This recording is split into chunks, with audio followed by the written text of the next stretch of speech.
Until I did get married, which was a mistake. For somebody like me, that was a mistake. The refugees, the world of work, the dealing with the impoverished of the world was my extended family.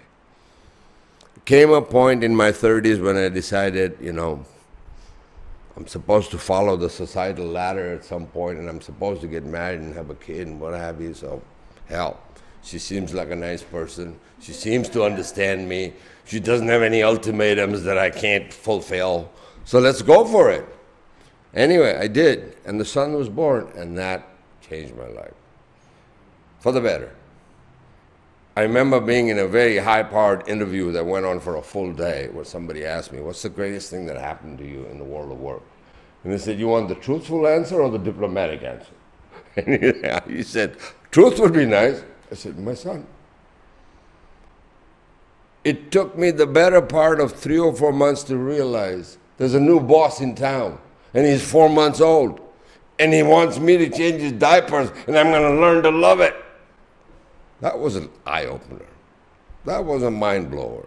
That was a way to realize, all these things you thought you knew about figuring out what life is all about. Just throw them away for a while, go figure out some new strategies, and realize that this kid has got an emotional hold on you that ain't going away for 18 years minimum. So deal with it. So it was wonderful. But in the process, in terms of what we're talking about, living a global paradigm, I was thinking to myself, so now wait a minute, how am I going to raise this kid? I was born a Muslim and gave up Islam when I was 12. So am I going to bring him up as a Muslim? Oh, that's not going to work. Am I going to bring him up as a Catholic, which is what his mother was? That ain't going to work either. Why don't I bring him up to say, hey, you don't know about Nietzsche, but one day we'll talk about Nietzsche, the God is dead. But in the meantime, let's just focus on right and wrong. What's right and what's wrong, that's all you need to figure out when you're a kid in terms of growing up.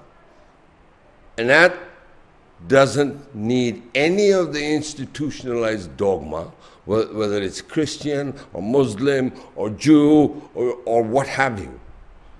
It's right and wrong. Keep it simple, stupid. So I did. I focused on that.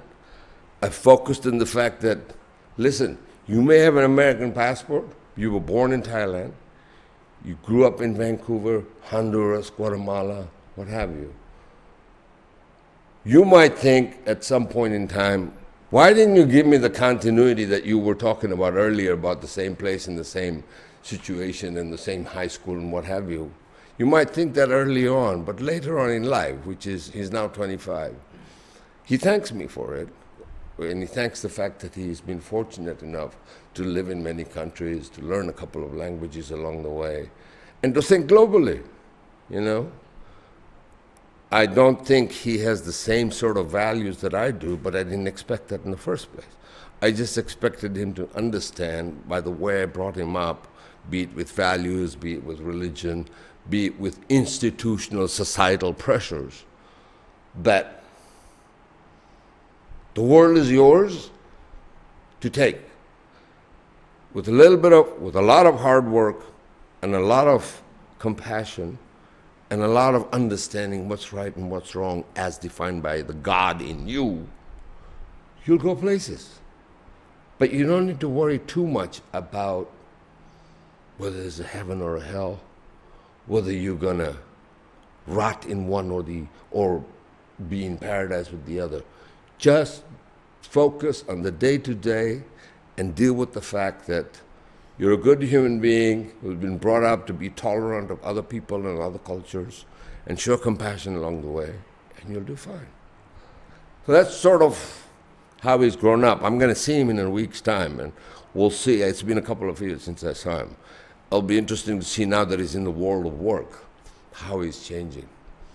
And my job continues, so to speak.